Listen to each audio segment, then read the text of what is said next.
Hello friends, welcome to my YouTube channel Shashi wealth creator. ఈ వీడియోలో నేను మీకు how to select a stock for long term without any guidance of a mentor, అంటే నాలాంటి వాళ్ళు ఎవ్వరూ అవసరం లేకుండా మీరు బిగినర్ అయినా సరే స్టాక్ మార్కెట్లో ఒక స్టాక్ని లాంగ్ టర్మ్ కోసం ఏ విధంగా సెలెక్ట్ చేసుకోవాలి అనే దాని గురించి ఈ వీడియోలో చెప్తాను ఫ్రెండ్స్.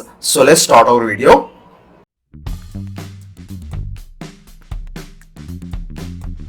ఫ్రెండ్స్, ఈ వీడియోలో మీకు చెప్తాను కదా, అసలు ఎవరి గైడెన్స్ లేకుండా మీరు స్టాక్ మార్కెట్లోకి కొత్తగా వచ్చినా సరే మీరు స్టాక్స్ని మీ అంతగా మీరే సెలెక్ట్ చేసుకోవచ్చు ఫ్రెండ్స్. ఫర్ లాంగ్ టర్మ్కి, అంటే లాంగ్ టర్మ్ ఇన్వెస్టర్ అయితే కనుక మీరు ఖచ్చితంగా మీ అంతగా మీరే సెలెక్ట్ చేసుకోవచ్చు. అది ఏ విధంగానో ఇప్పుడు చూద్దాము. ఫస్ట్ ఆఫ్ ఆల్ మీరు స్టాక్ మార్కెట్లోకి ఎస్టర్డేనే వచ్చారనుకుందాం. సో ఇప్పుడు మీరు స్టాక్ మార్కెట్లోకి కొన్ని స్టాక్స్లో ఇన్వెస్ట్ చేద్దాం అనుకుంటున్నారు. ఇలా ఇన్వెస్ట్ చేద్దాం అనుకున్నప్పుడు మీకు అసలు ఏ స్టాక్ సెలెక్ట్ చేసుకోవాలో తెలియట్లేదు ఫ్రెండ్స్. సో అప్పుడు మీరు ఏం చేస్తారంటే, ఫస్ట్ ఆఫ్ ఆల్ మన స్టాక్ మార్కెట్లో మొత్తం 3 కేటగిరీస్ ఉంటాయి. ఒకటి వచ్చేసరికి లార్జ్ క్యాప్ స్టాక్స్, అలాగే మిడ్ క్యాప్ స్టాక్స్, అలాగే స్మాల్ క్యాప్ స్టాక్స్. ఇలా 3 కేటగిరీస్ ఉంటాయి ఫ్రెండ్స్. ఇది మాత్రం తెలుసుకోండి. ఇలా తెలుసుకున్న తర్వాత ఏం చేస్తారంటే, మీరు లాంగ్ టర్మ్ కోసం ఎప్పుడైనా ఇన్వెస్ట్ చేద్దాం అనుకుంటే మీరు ఖచ్చితంగా లార్జ్ క్యాప్ స్టాక్స్లో ఇన్వెస్ట్ చేయడం మంచిది ఫ్రెండ్స్. అవి ఇయర్లీ 12 to 15% రిటర్న్స్ అనేవి ఇస్తాయి. అంతేకాకుండా మీకు సేఫ్ అండ్ సెక్యూర్ అనమాట. అలాగే మీరు మిడ్ క్యాప్ స్టాక్ సెలెక్ట్ చేసుకోవచ్చు, స్మాల్ క్యాప్ స్టాక్ కూడా సెలెక్ట్ చేసుకోవచ్చు. సో ఇలా మనకి ఒక 5000 స్టాక్స్ అనేవి 6000 స్టాక్స్ అనేవి మన స్టాక్ మార్కెట్లో ఉన్నాయి. సో మీరు ఏ స్టాక్స్ ఎలా సెలెక్ట్ చేసుకోవాలి, లార్జ్ క్యాప్ తీసుకున్నా, మిడ్ క్యాప్ తీసుకున్నా, స్మాల్ క్యాప్ తీసుకున్నా, చాలా హండ్రెడ్స్ ఆఫ్ స్టాక్స్ అనేవి ఉన్నాయి కదా. సో ఎలా స్టాక్ సెలెక్ట్ చేసుకోవాలి అనే దాని గురించి ఇప్పుడు చూద్దాము. కొత్తగా స్టాక్ మార్కెట్లోకి వచ్చినట్టయితే అసలు ఏ స్టాక్ సెలెక్ట్ చేసుకోవాలని కన్ఫ్యూజన్లో ఉన్నట్టయితే మీరు first of all money control సైట్లోకి రండి ఫ్రెండ్స్. మనీ కంట్రోల్ సైట్కి వచ్చిన తర్వాత ఇక్కడ మీకు మ్యూచువల్ ఫండ్స్ అనేది ఉంది కదా, దీని మీద క్లిక్ చేస్తే మీకు ఇలా ఓపెన్ అవుతుంది. ఇలా ఓపెన్ అయిన తర్వాత మీరు ఫర్ ఎగ్జాంపుల్ నేను చెప్పాను కదా 3 కేటగిరీస్ ఉంటాయి. లార్జ్ క్యాప్ స్టాక్స్ ఉంటాయి, మిడ్ క్యాప్ స్టాక్స్ ఉంటాయి, స్మాల్ క్యాప్ స్టాక్స్ ఉంటాయి. మీరు ఫర్ ఎగ్జాంపుల్ లార్జ్ క్యాప్ స్టాక్స్లో ఇన్వెస్ట్ చేద్దాం అనుకున్నారు లాంగ్ టర్మ్ కోసం, 12 to 15% అనేది రిటర్న్స్ వస్తాయని.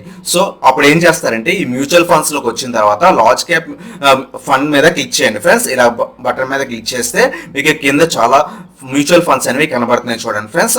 హిస్టారిక్ రిటర్న్స్ లాస్ట్ 10 years మీరు ఇక్కడ చూసుకోవచ్చు. లాస్ట్ 10 yearsగా ఏ విధంగా రిటర్న్స్ ఇచ్చాయో. సో అదేంటి నేను స్టాక్స్ గురించి చెప్తాను కదా, ఇక్కడ మ్యూచువల్ ఫండ్స్ గురించి మాట్లాడుతున్నానంటే అని అడగొచ్చు మీరు. సో ఇక్కడ నేను మీకు క్లియర్గా చెప్తాను. సో ఫస్ట్ ఆఫ్ ఆల్ ఇక్కడ చూడండి ఫ్రెండ్స్, ఇక్కడ 5 star రేటింగ్ అనేది ఉంటుంది కదా, అలాంటి ఫండ్స్ అనేవి టాప్ ఫండ్స్ అనమాట. Mutual funds, large cap funds.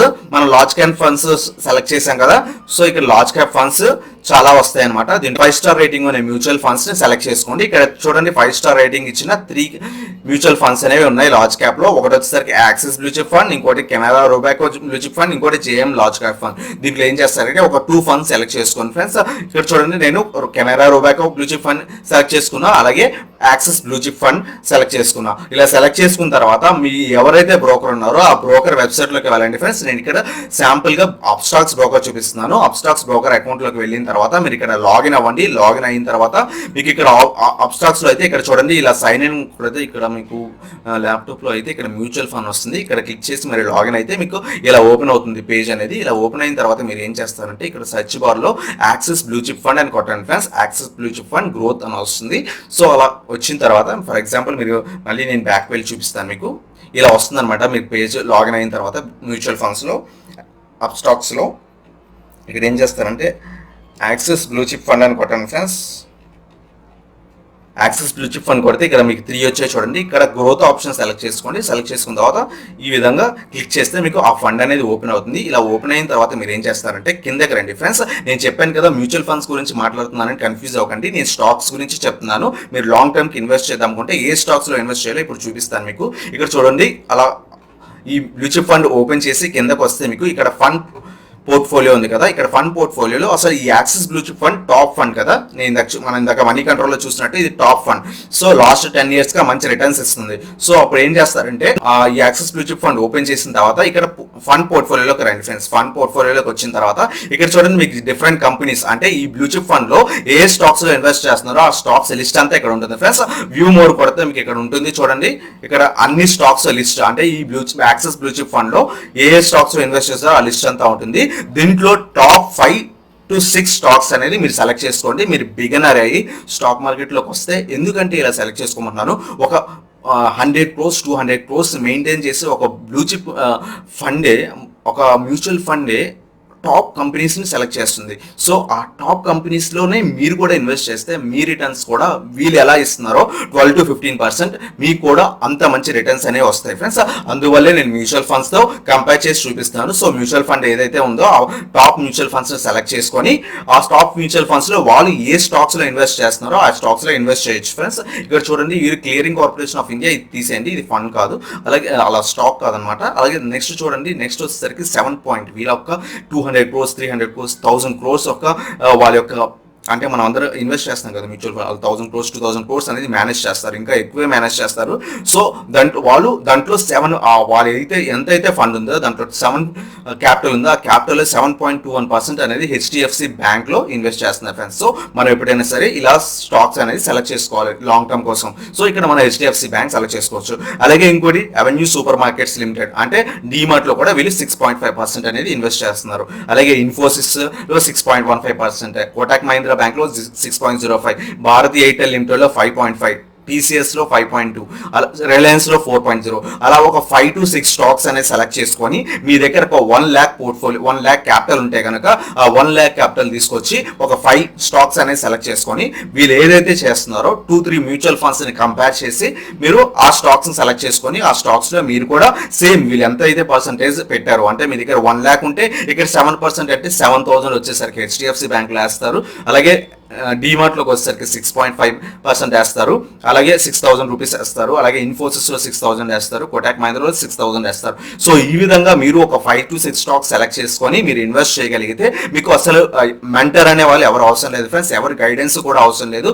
మీ అంతగా మీరే బిగినర్ అయినా సరే మీరు ఇన్వెస్ట్ అనేది చేయొచ్చు అనమాట. సో ఇది ఒక మంచి టెక్నిక్ అనమాట, చాలా మంది చెప్పరు. బట్ ఇలా ఎవరైతే టాప్ మ్యూచువల్ ఫండ్స్ ఉన్నారో వాళ్ళు ఇన్వెస్ట్ చేసే దాంట్లో మనం కూడా ఇన్వెస్ట్ చేస్తే వాళ్ళకి ఏవైతే రిటర్న్స్ వస్తాయో మనకు కూడా అవే వస్తాయి ఫ్రెండ్స్. లాస్ట్ 10 years కి axis blue chip fund approximately 10-15% returns అనేది వస్తుంది. ఈ క్రాష్ కు ముందు అయితే లాస్ట్ ఇయర్ అయితే మనకి 20% రిటర్న్స్ అనేది ఇచ్చింది axis blue chip fund. So ఆ విధంగా ఇన్వెస్ట్ చేస్తే మనకు కూడా సేమ్ పర్సంటేజ్ ఆఫ్ రిటర్న్స్ అనేవి రావచ్చు అనమాట. సో మీరు ఇది చేయండి ఫ్రెండ్స్, మీరు బిగినర్ అయితే. సో ఇది నేను ఒక మ్యూచువల్ ఫండ్ గురించి చెప్పాను కదా, ఇప్పుడు ఇంకో మ్యూచువల్ ఫండ్ గురించి చూద్దాము, Canara Robeco blue chip fund. So ఇది కూడా టాప్ 5 star రేటింగ్ ఇచ్చిన ఫండ్ కాబట్టి మనం సెర్చ్ చేద్దాం ఫ్రెండ్స్. మీరు same Canara Robeco blue chip fund అని టైప్ చేస్తే మీకు ఇక్కడ 3 ఫండ్స్ వచ్చాయి ఫ్రెండ్స్. ఇక్కడ డివిడెండ్ ఉంటుంది, డివిడెండ్ రీఇన్వెస్ట్మెంట్ ఉంటుంది, గ్రోత్ ఉంది ఫ్రెండ్స్. మీరు ఎప్పుడైనా సరే మ్యూచువల్ ఫండ్స్ లో ఎప్పుడు గ్రోత్ సెలెక్ట్ చేసుకోవాలి కదా. సో గ్రోత్ సెలెక్ట్ చేసుకుంటే సేమ్ మనకి Canara Robeco blue chip equity fund కూడా వచ్చింది, ఓపెన్ అయింది అనమాట. వీళ్ళు కూడా ఏ స్టాక్స్ లో ఇన్వెస్ట్ చేస్తున్నారో ఇప్పుడు చూద్దాము, ఏ కంపెనీస్ లో ఇన్వెస్ట్ చేస్తున్నారో ఇప్పుడు చూద్దాం వాళ్ళ లిస్ట్. వీళ్ళు కూడా చూడండి ఫ్రెండ్స్, ఫస్ట్ బ్యాంక్ వచ్చేసరికి హెచ్డిఎఫ్సి బ్యాంక్ లో అప్రాక్సిమేట్లీ 8% అనేది ఇన్వెస్ట్ చేస్తున్నారు. అలాగే రిలయన్స్ లో 7.57%, అలాగే ట్రెప్స్ ఉంటుంది, ట్రెప్స్ లో 6.18%, Infosys, ICICI bank, Hindustani liver, అలా 4 to 5 స్టాక్స్ అనేది మీరు 2-3 మ్యూచువల్ ఫండ్స్ ని కంపేర్ చేసుకొని ఆ స్టాక్స్ ని మీరు కూడా ఇన్వెస్ట్ చేయగలిగితే ఆ స్టాక్స్ లో వీళ్ళు ఎంత పర్సెంటేజ్ అయితే చూసారా, ఒక స్టాక్ మాక్సిమం వీళ్ళు ఇచ్చే పర్సెంటేజ్ వచ్చేసరికి 7 to 8%. మీరు కూడా ఎప్పుడైనా ఒక స్టాక్ లో ఇన్వెస్ట్ చేద్దాం అనుకుంటే మీ క్యాపిటల్ మొత్తంలో ఒక 7 to 8% మాత్రమే ఇన్వెస్ట్ చేయాలి ఫ్రెండ్స్. అలా ఇన్వెస్ట్ చేయగలిగితే మీరు ఒక 5 to 8 స్టాక్స్ లో ఇన్వెస్ట్ చేయగలుగుతారు. మీ క్యాపిటల్ ని ₹1,00,000 తీసుకుంటే 8% అనే అప్రాక్సిమేట్లీ 8 to 8 స్టాక్స్ లో ఇన్వెస్ట్ చేయగలుగుతారు. 5 to 8 స్టాక్స్ అనేది 1 lakh క్యాపిటల్ కి చాలా మంచిది అనమాట. సో అలా ఇన్వెస్ట్ చేయగలిగితే మీకు రిస్క్ అనేది మీ రిస్క్ పోర్ట్ఫోలియో అనేది రిస్క్ లో ఉండకుండా లాసెస్ అనేవి తక్కువ ఉంటాయి. ఎప్పుడైనా డైవర్సిఫై అవ్వడం నేర్చుకోండి. సో ఒక 5 to 6 స్టాక్స్ లేకపోతే 5 to 8 స్టాక్స్ సెలెక్ట్ చేసుకొని ఇలా మ్యూచువల్ ఫండ్స్ లో దాంట్లో మీరు ఇన్వెస్ట్ చేయండి ఫ్రెండ్స్.